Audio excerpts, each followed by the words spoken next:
Good morning, Dr. Bill Williams here on the Influencers Podcast.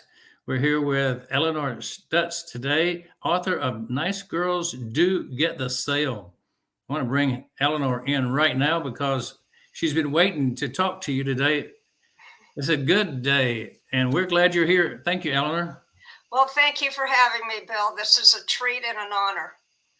Well, everybody knows that sales is important, and you're one of the best. You've written That's some very nice of you. You've written bestseller books on the topic of how to get the sale, how to get hired, promote yourself properly. I want people to understand that the resources that you made available are timeless, and that if they can avail themselves of what you have to teach, they'll be more successful in their career. So, with that, tell us how it started about. How'd you get going in this competitive world of sales? Oh, thank you. It was a shocking statement that I heard. I was typing on my computer. My husband comes home one evening and I hear him say, "I know what you should do for a living. You have the personality of a salesperson." I quietly stood up, looked him in the eye, and I asked, "Is that a compliment or an insult?" You see, I had a very negative view of salespeople because they used to hammer people that I observed with trying to make a sale. And that's certainly not how I would approach anyone or any sale. And that's how I got started. But getting the job, being a pioneer woman in sales, was no easy task. I needed 6 interviews to sell an unwanted brand a copier door to door against Xerox. It was a long time ago. And the way I got that job, the director said, "If only I knew someone who knew you, then I would hire you." Well, I had friends over on a Saturday night who loved hearing the stories. Of course, they didn't have to go through them. And I told them this horrendous happening trying to get a crazy job. And the gentleman said, "Elinor, you're not going to believe it. He worked for my father before he became the director of that company."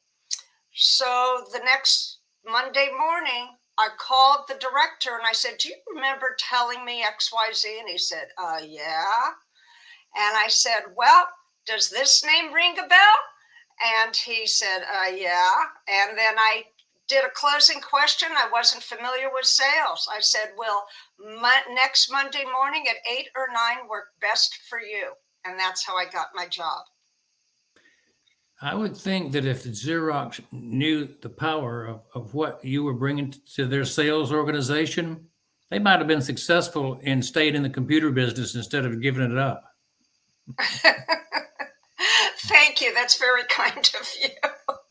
Yeah, I was not a welcome competitor. I could tell you that. I heard people complaining years later on another job at a President's Club meeting, and they were complaining about this crazy woman who was the bulldozer. the bulldozer. I would never guess you would be like that. Well, I left no stone unturned. I went to Business Park and went to door. That's what you had to do in those days. And they all enjoyed me because I didn't attempt to sell. I attempted to build a relationship instead. Now, you must have had something happen early in your career that set you on a path to be a sales magnet. What was it that you found, the failure that led you to be so successful? Uh, well, initially, that first job, they refused to train me because women just were not on sales teams, and I was a stupid female. I would fail, waste of money. For me, that was a green light to do things my way. And I just went and shared stories. I took a public speaking class at that time because I was scared to death. And I learned to share stories. And we had such a good time sharing stories, laughter, that they kept inviting me back into the office. And finally, the CEOs of each company said, "You have to buy from her or we're going to fire you because you're wasting company time." And they all said, "You're a breath of fresh air. Please let us know what it is you're selling. We want to buy from you." I didn't even know to bring brochures in. I finally had to ask the manager which ones to bring. That's pretty good. Well, other people fail, and you see a lot of that as you've followed the sales processes.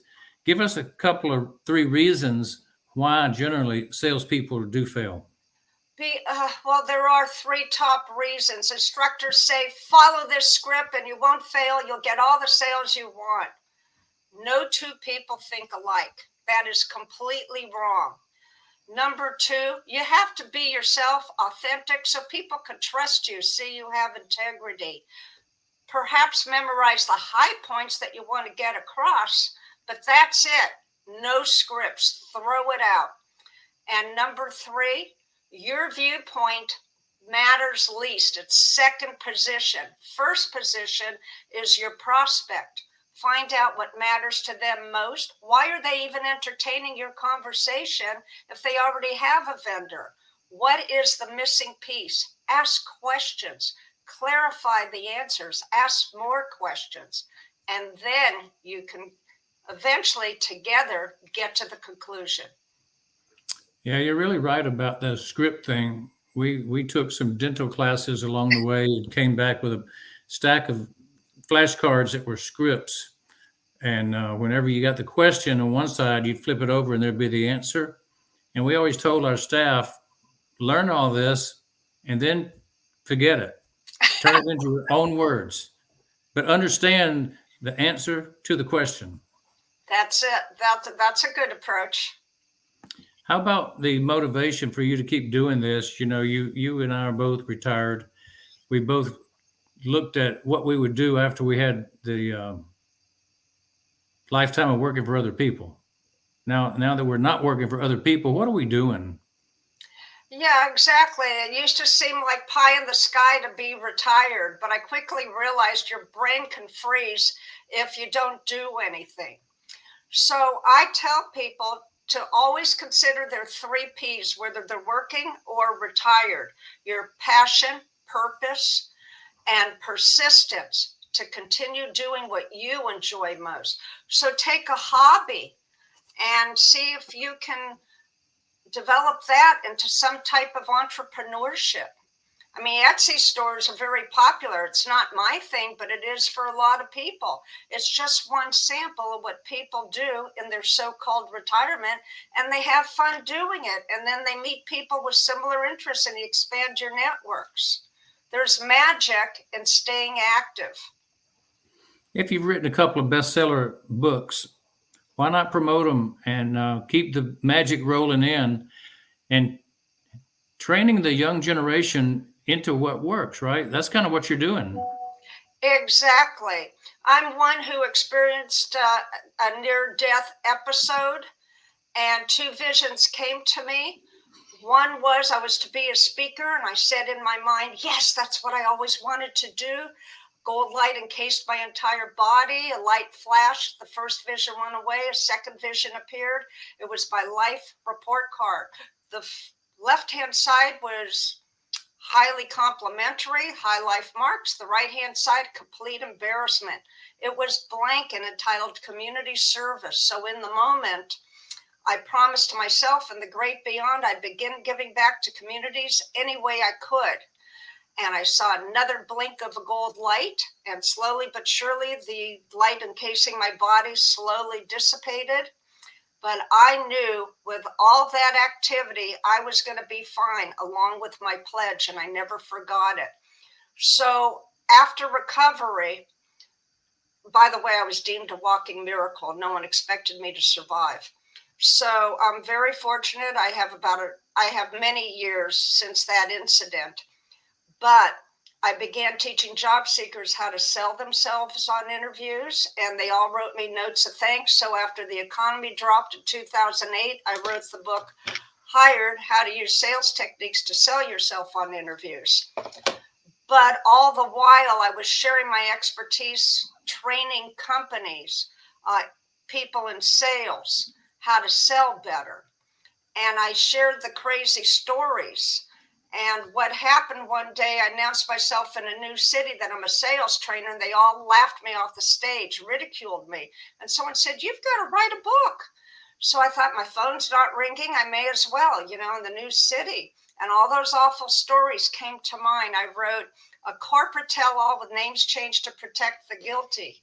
And that book became Nice Girls Do Get the Sale, Relationship Building That Gets Results. And to my amazement, by sharing all that, because people needed to know what was going on and how to handle these situations inside the sales arena, it was featured, I was featured in Time magazine, and it quickly became an international bestseller. And a few years ago was announced to be evergreen, that it will never go out of print. It's among the classics. So it was quite an achievement I never expected. I'll add those books to my list that are must have. If they're international classics, that means everybody needs one. Thank you so much. And you want to hear the best part? What motivates you? Everybody told me my books were stupid and I had no business writing them. Those were my so-called friends. Guess what I did? I left their circle and found a new one. Did you mail them a copy also that was signed? Oh, I purposely, the last time we met, I handed them. One guy saw me doing it and he ran into the kitchen and I ran after him, cornered him. I said, "Oh, you probably don't know what's going on. My book is now an international bestseller and I'm sure you'd like to read it." And I handed it right to him. His face was beet red. Well, and that's what I state in the book. You need to stand up for yourself. Sometimes people look a gift horse in the mouth and don't realize the horse can't talk. Good analogy. Your company is called Smooth Sail. What is the motto of the company? Okay, the motto is to create a returning and referring clientele. That you still need to prospect to find new clients, but the stress diminishes greatly when you have client loyalty and they become your mini sales force by giving recommendations and referrals. So always work on behalf of the client and it will be a much smoother sale for you down the road. If you talk about success secrets that people could use to model from your book, what are some of the top things that you recommend people do? Well, as I mentioned earlier, get the client's perspective first, why you're there in the first place. What's unique about their situation and how they see it to be resolved. And they will tell you, they'll be shocked you're asking because nobody ever does. What does that do? It helps you stand out. I tell people, I learned this after the fact as an entrepreneur, branding and marketing come before sales. So you have to show your authentic self, how you differ from the competition, and the value you bring.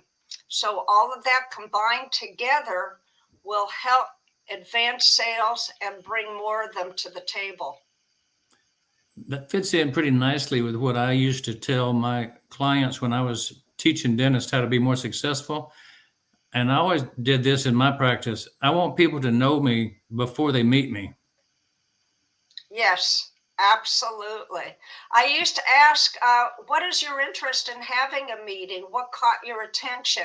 And the reason I did that is so I know what to continue doing, especially when you get uniform answers or similar. Why would somebody buy it? Why should someone buy from you? It's because you demonstrate the value. You have honesty and integrity appear to be there. And you are adding value to where they are at that point in time. And it's not about the price. That's another terrible error salespeople make. They try to boast that they're the cheapest. Why would I want to buy the cheapest equipment or service? That means you're not giving value. You build in the value, and at the end, you can pretty close sell to list price, if not at list price. And people will welcome you back for more sales. It's that you follow up on the delivery. Everything is as promised. And the only way you know that is by checking in after the sale to make sure satisfaction is all the ways around. And if there isn't, you ask, how may I fix it for you? And if they give you a whole list of things, because a lot of things are wrong, it happens sometimes, you are honest once again and say, this is how I can fix it, what I can do, what I can't do. Will that work for you? And most often they'll say yes. And if they say no, say, how would you like to resolve the issue then? And try to find a conclusion. That pretty much validates the statement that people don't buy unless they know, like, and trust you. That's correct. Absolutely, 100%. Who would you find to be your ideal client to buy your books? People who are realizing that they're not making the sales or getting the job that they desire, and realizing they may be missing some tips that could be beneficial for them. On the other hand, if you want to have a good laugh, Nice Girls Do Get the Sale have some incredible stories in there that are almost unbelievable, but trust me, they happen to corporate. And the reason I believe that it quickly became an international bestseller and why people rave about it is because not much has changed. The glass ceiling's still there. Very few women are promoted. Very few people of color are promoted. People of different nationalities aren't promoted. The same still exists. So I moved past much of that by being myself, and I share everything I did so that readers can do the same. What do you do to go about finding these perfect clients, these readers who want to just order books by the case? By the case, I would love that. You say you want to be a guest on a podcast. That's number one. Number two, you share your best stories. I actually learned that at a Dale Carnegie public speaking class early in my career, that first job, because I was scared to death. And this instruction was share your worst experiences, best experiences, and most of all, share laughter. So I did that throughout my career. And then I began sending funny pictures with sayings and reasons why people should call me. Toward the end of my career, I was selling very large color copiers, no name. And one of them was a picture of a truck high in a tree. And it looked really odd, but my motto at the bottom was set your goals higher, call me. Well, I sent one a month and the phone started ringing, and my competitors took one step in their offices, saw all those posters hanging all over the walls, and left, said, I can't compete against that. And I was having fun. We were all laughing in the office by the stuff I came up with. Yeah, Dale Carnegie teaches a lot of good techniques. You mentioned that, and I remember being in a training session one time where we had to get up in front of the group and tell our most embarrassing moment. Mm-hmm. And we had a room of 30 people, and my most embarrassing moment was the most memorable. And I got a nickname from the people in that room from that point in my life on. So, humor goes a long way. And, it sure does. If you can laugh at yourself, people will laugh with you, not at you. Mm-hmm. That's right. Tell me about the competition. Who else is out there trying to be competitors for your genre of books, the sales and hiring genre of books? What are you doing to crush your competition? I ignore them. I do what's close to my heart and what's in my mind. As I said, the 3 P's: purpose, passion, perseverance. People ridiculed my blog, my books. I mean, you can't believe the negativity I received, but I continued going. We moved across country. I went to business events and nobody would give me the time of day because I'm an older female. I thought, the heck with this. So I started the Smooth Sale blog. And it started to be pretty well received. It took time to build it up, and at least it was a hobby, keeping my mind active. But then I realized, what if I started asking leaders from varying fields to contribute their insights? And it was like magic. The whole world opened up, except for the people who were negative, downplaying me and my books. And my blog is now linking into Fortune 100 and 500 companies because of the collaborative effort. It becomes exponential when you open up your doors and you're not so private.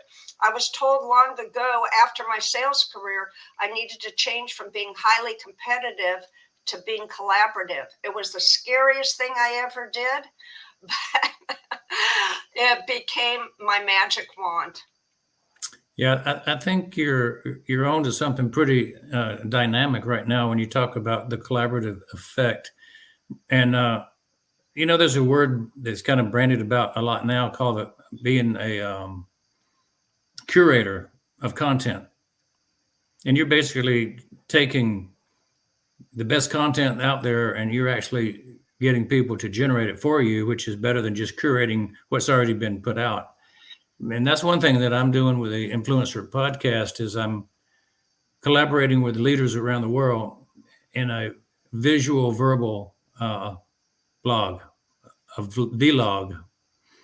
So I think the new push out there is to bring the best together in one place, share it with the world in media that is not controlled by higher up corporate people. Exactly. And you are doing a spectacular job with everything you have on this podcast. I've never seen it before. We're making some inroads. We're in 190 countries. We have thousands of people follow us on every podcast. And I guess that grows, daily as we put out podcasts nearly every day. That's incredible. It's an honor to be on your podcast. I want you to know that. Oh, thanks. Elinor, you're the wonderful guest, and we were moving along talking about what good you're delivering to the world. And one thing people want to know is, what are your well-defined products and services that you offer from Smooth Sales? Well, today it's the books, and it's my blog where you can get valuable insights, not just from me, but from the guests who contribute. And I do have a free gift if you'd like to share it with your audience. When I was laughed off that stage long ago, I came back a few months later with a book, an entire CD collection. It was a long time ago.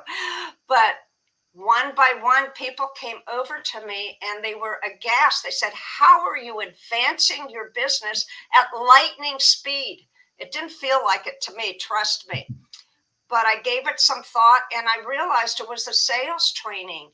I created a laser goal setting system, and then I put it into a two-sided postcard or PDF, and it was nicely designed by someone, and it's available free of charge. If you'd like me to send it to you, you're welcome to add it to the podcast or wherever you might like to share it.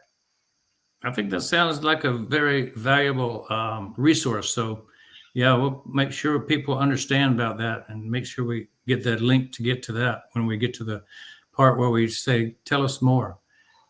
Okay, I wanted to go back to a question you asked about what salespeople are missing. It is to be laser focused on your goals, especially your long-term goal, and revisit every single day and make sure you're on track to get there, no matter the detractions. And so you can achieve anything you have in your heart and mind. Absolutely. Hey, you made me think of something, a famous quote when you were talking about when they were laughing you off the stage. There's a quote, "Hell hath no fury like a woman scorned." That's right. It's the 17th and early 18th century playwright from England that wrote that. That's amazing. And you just don't want to get somebody upset, like somebody with purpose, passion, and perseverance. When you got the 3 P's going on your side, the opposition does not have a chance. No, I always say my smile's my disguise. Watch out. Yeah, what's behind those pearlies? pearly whites. Do you use any particular platform to get your message out? Well, I have discovered that LinkedIn for me is the premier business platform, and I certainly use that. And I'm still on X or Twitter, whatever you want to call it, because I'm following some remarkable people there, connected with them. In addition to which, the blog is posted both those places, and people are sharing it like crazy. So the two platforms work for me. And I make sure I reciprocate best I can with people who do likes and reposting, etc. Yeah, it's a good thing to support those who support you. I agree with that. That's part of the 5-star client experience, I would say. Thank you. Always think of them first. What do you do that's special that would uplift people that get on your blogs? Yes. Yeah, I publicize them the best I can. Absolutely. And then I publicize in many ways. You've got people that promote your blog. They would be like brand ambassadors. Is there anything special that you do that makes more sense to get more of the personal referrals to your books and your blog? I always say I'm not a marketing person. I can use all the help I can get. I'm not one to give that advice. Can always do better. In fact, in the early days, I didn't even know I was supposed to ask for reviews online. So it's lacking in that part compared to others. But the books are still doing well. Just think what you could do if you had somebody marketing for you. Wow. It would be incredible. If you have any insights, please let me know. Yeah, I was actually a certified guerrilla marketing instructor with J. Conrad Levingston myself. As I went along and picked up training in different areas of dentistry. I found I also enjoyed the marketing and management of dental practices and other businesses. So learning the skills of a marketer, they are specific, there's sales and then there's marketing. Absolutely. They're very different. Absolutely. Most of the people, I would say, as a majority of the people I interview are CFOs, CMOs, CEOs. So marketers make up a third of the people I interview. And I've had a lot of people we interviewed on the Influencer podcast who have some really good ideas about marketing and how to bring something to the public. So, you might want to go back and look at a few of the broadcasts. You pick somebody out that you match their personality, you would double your sales. I bet I would. I will positively do that. Thank you. Tell us what you're grateful for today, Elinor. Well, first and foremost, always is my family. They changed my life, and I'm very grateful for them. And my husband, who directed me to sales, even though I didn't want to hear it. We've been married many years, and we're enjoying extended family now. And it's just been a treat all the ways around. And thankfully, here's something else. How I found my mate for life. Sales skills. I knew exactly what I wanted. And when he came to my doorstep, he said, I have to tell you before I come in, I hate this city. I said, that's great. So do I. But the second part, I had three. The second part, when he came in, I got around asking what he does. He worked for an airline that's no longer in business. I said, that's wonderful. I began traveling when I was 16. We're still traveling internationally today. Our goal is to see as many countries as we possibly can before we're no longer here. Excellent. How many countries are you up to now? I'm around 40 and he's about 45. Hey, that's good. Every year you got to add at least 2 or 3 more. Exactly. We're adding a few more next year. We just returned from Iceland and Scandinavia, a couple countries, and it was an incredible experience. Yeah, I've loved international travel since I was young, and I took a trip between dental school and college for 9 months. I was off between the two. And so I worked for 6 months, earned some money, and then went to Europe and got a Euro pass and had a backpack. So I went to 10 countries in 10 weeks and Wow, did good for 10,000 you. miles on the Euro. That's wonderful. So that was my first foray into international travel, and I never lost the love for it. Yeah, it's incredible. It just opens up your eyes and your mind, and you realize when you're narrowly focused, you lose out on so many opportunities. And there's no place in the world that's not beautiful. There's no group of people in the world that are not nice to you as long as you're nice to them. So Exactly. we It's a enjoy our whole time. new experience. I highly recommend it.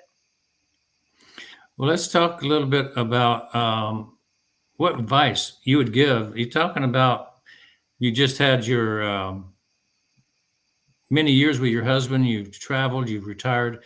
But looking back at your life, if you were just 20, what advice would you give yourself? Okay, nobody would talk to me when I was growing up because I was deemed stupid. Nobody understood my ideas. So I would always be by myself, and it was my husband who took years to convince me I'm not stupid. I actually began to believe it, but I always doubted myself.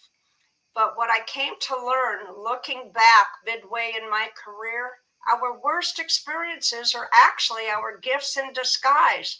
If we're willing to pay attention, we can see the gold nuggets in those lessons and move forward more quickly and on a better level and then a higher level. So, absolutely don't self doubt. Instead, examine what went wrong and how you may improve.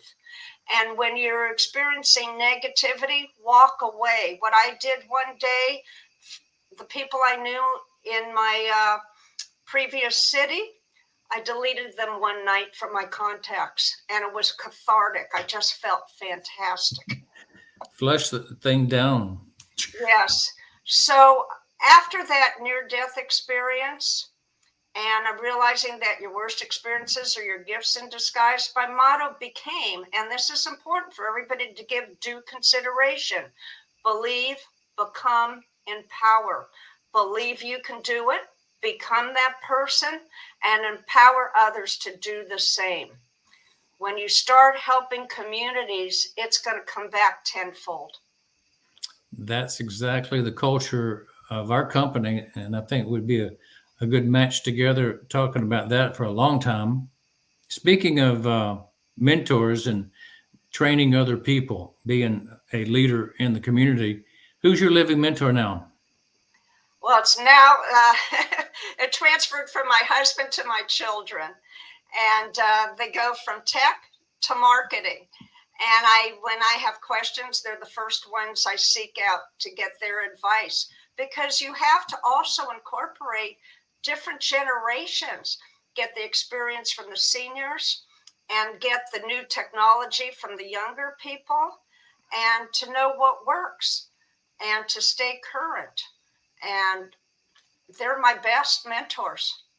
Staying current is really key if you want to be successful in the world, for sure. Why is being impactful important to you, Eleanor? I really hope one day that women and people of different heritage will not face the same discriminatory actions I did in corporate sales. In any corporate environment, there's still a long way to go. It's far from good. And my goal is to help people understand how to diplomatically stand up through throwing questions back at people, though nicely. I shouldn't say throw back, but I was taught to use a person's words so they can't refute what they said, and use those words and ask the question to set them back on their heels and rethink what they just stated. Usually it works, sometimes it doesn't, but you have to keep trying and keep pushing forward. It goes back to the 3 Ps in every capacity. In the long run, when it's all said and done, what do you want to be remembered for? I'd like to be remembered for being the creative person who stood up for herself and for what was right. And most of all, strive to help communities improve their game so they can achieve what they desire. The desire to give back is strong, and people really do need systems to do that. Tell us how we can support you. One of the things that we like to do on the Influencers podcast is let our audience know how to reach you and how to take advantage of getting your resources. Thank you so much. Well, my books are on Amazon. I'll hold them up one more time. Nice Girls Do Get the Sale and Hired. How to use sales techniques to sell yourself on interviews. That would be number one. Number two, read my blog, see if you like it. If you have valuable content you believe readers would like, please email me. I'm Elinor, Elinor, at smoothsale.net. And I'll be happy to send you the guidelines to see if they meet with what you have in mind. And publish your content when we can so that we can grow the audience. Your work can be featured, my work is featured, but most importantly, we help communities at large. Yeah, good people helping good people grow their influence. Absolutely. What would you say about your experience on the Influencer podcast today? I'd say it was phenomenal, and I appreciate your time. I have never seen the verbiage on a podcast before, and the ongoing information with my name and names of the books. It's impressive, to say the least. It's just a system, and everybody needs a system, right? Things Yeah, go smoother with fabulous system. Thank you. I want to give you the final word before I come back and we chat for just another moment. My final word is never give up. Always find a better way. There's always a better way. Keep learning, dedicate yourself to that. Commitment is key. And when you revise, test, and continue going forward, it's amazing what can happen. But like me, ensure that you can be collaborative whenever and wherever possible to serve a greater community. And then the rewards for doing so are exponential. But most importantly, remember the motto: believe, become, empower. Anything is possible, nothing is impossible. With trial, error, revision, and believing in yourself and empowering others to do the same. I know you can do it. Have it the last final words from Elinor Stutz, author of Nice Girls Do Get the Sale and Hired, both international bestseller books. So we're glad you were able to share those with us. Thank you for those words of encouragement. And I'm kind of interested in what you're selling, because everybody that's in sales needs to do a better job. You know, you're never about 1,000 in sales. No. And in baseball, 33 and a third is considered most valuable player status. So if you're batting 1/3 of your sales, you're doing good. I used to brag about my sales ability as a dentist. I was much better than the average dentist, but I never batted 1,000%. No, So nobody does. I want everybody to be successful. Now, if you're like Elinor and I, you're retired, you want something to do that's kind of fun, I would recommend you look at this QR code up here, because it leads to your way of capturing another type of freedom. In ONPASSIVE, the company that I represent, Elinor, we have a say in CATMO TF, complete automated systems that create money, giving you total freedom, TF. And again, the idea is, if you have a system that creates sales for you automatically, shouldn't you put it in place so that you can enjoy the benefits? TF, total freedom. I agree. That sounds like a great idea. Certainly Now, worth exploring. Yeah, it's definitely what we're doing. And for all your audience who's watching, that QR code basically comes from this. It goes to my digital business card, rather. And on the digital business card, I share two things. Of course, the Influencers podcast is shared, and that's my website, drbillwilliams.tv. We put all of our episodes up there and a lot of information about my bestseller books. We also put up information there about the AI technology that we promote. And some of the technology that we have makes QR codes and promotes the website that you own. So you can trim it small and share it with custom coding. So I have Dr. Bill W as my personal code for this particular QR code. Or if I want to show my analytic tracking, I've got this. If I want to show my digital video conferencing software, I've got this. So you can code it to anything you want, customized, make it short, make it memorable. So you could do a smooth sail, otrim.smooth sail. So there's a lot of good things that can happen when you have a long QR code, you want to shorten it. This is the one I want to leave you with, though, Elinor. You talk about blessing the community, right? And you want to give back. Well, this is the perfect platform to plus your work. Oh Bless is a platform for those who have nonprofits, who have good projects that they want to share that help the humanity, help the community, lift people up that are downtrodden. Maybe people that are doing startup companies, they want a way to announce their products. Well, Oh Bless is a platform that we give away for free that doesn't charge people to raise funds. You know, GoFundMe charges 2 or 3 or 4%, right? And Facebook charges 5% when you donate money through Facebook, for instance. Oh. Well, we give away our product, Oh Bless, and then we don't charge for the money you raise through it. So there's a lot of good things that can be done in the name of humanitarian purposes. And this is just one way we're giving back to the world. So I would encourage everybody to go to otrim.co/DrBillW to find out more about all the different free products that we have. And I bet you will find some paid products in there also. So we do have a for-profit motive, but we start with giving things away, and that's the way it should be. So, Ellen, thank you for being on our show today. And to the audience who tuned in today, thank you so much. And we look forward to the next round of Influencer Podcast episodes later this week. Thank you so much. Goodbye all around the world. We'll see you soon. Take care.